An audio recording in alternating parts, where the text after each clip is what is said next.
जय माता दी। नमस्कार मेरे प्यारे प्यारे बच्चों, आप सबका हार्दिक हार्दिक स्वागत, अभिनंदन। बेटा आज तीसरा नवरात्र है। आज के दिन माँ चंद्र घंटा की उपासना की जाती है। माँ का रूप बहुत ही कल्याणकारक, शरणागत की रक्षा करने वाला, सौम्य और शत्रुओं से रक्षा करने वाला है।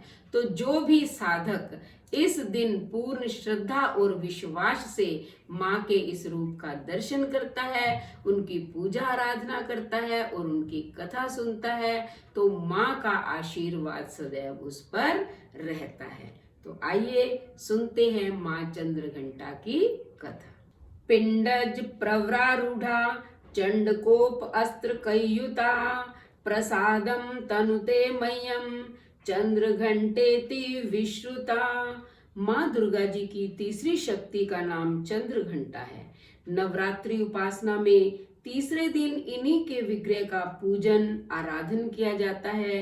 इनका यह स्वरूप परम शांतिदायक और कल्याणकारी है। इनके मस्तक में घंटे के आकार का अर्ध चंद्र है। इसी कारण से इन्हें चंद्र घंटा देवी कहा जाता है। इनके शरीर का रंग स्वर्ण के समान चमकीला है।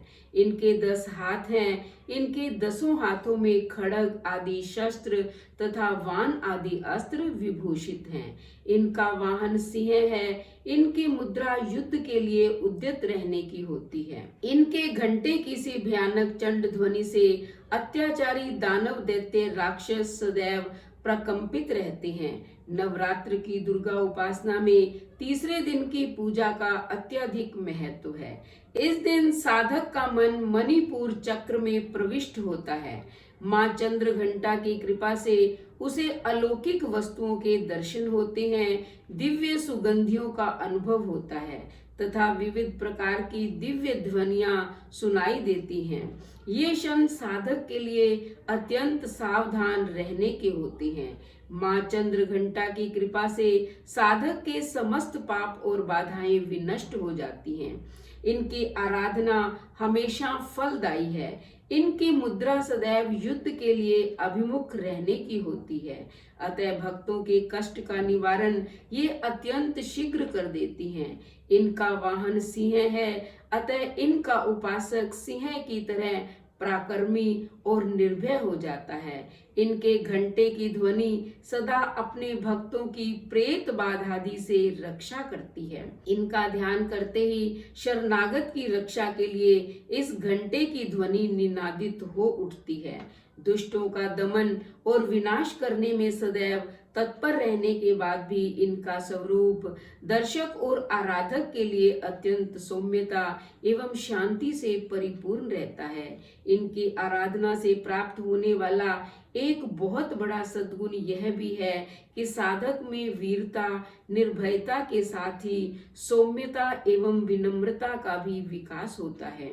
उसके मुख, नेत्र तथा संपूर्ण काया में कांति गुण की वृद्धि होती है। स्वर में दिव्य अलौकिक माधुर्य का समावेश हो जाता है। माँ चंद्र घंटा के भक्त और उपासक जहाँ भी जाते हैं, लोग उन्हें देखकर शांति और सुख का अनुभव करते हैं।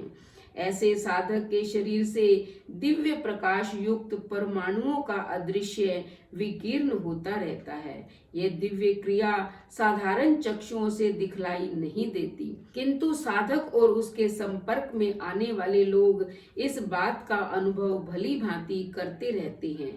हमें चाहिए कि अपने मन, वचन, कर्म एवं काया को विहित विधि विधान के अनुसार पूर्णतः परिशुद्ध एवं पवित्र करके माँ चंद्र घंटा के शरणागत होकर उनकी उपासना आराधना में तत्पर हों। उनकी उपासना से हम समस्त सांसारिक कष्टों से विमुक्त होकर सहज ही परम पद के अधिकारी बन जाते हैं।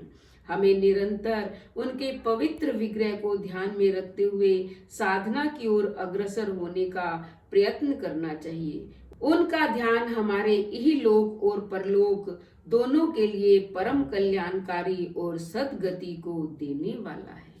तो बेटा आज सब जो है माता चंद्र घंटा की इस कहानी को सुने, माँ का ध्यान करें और चैनल को सब्सक्राइब करें, लाइक और शेयर करें, कमेंट करें और बेल आइकन के बटन को दबाएं ताकि अगली वीडियो का नोटिफिकेशन सबसे पहले आपको मिले। धन्यवाद।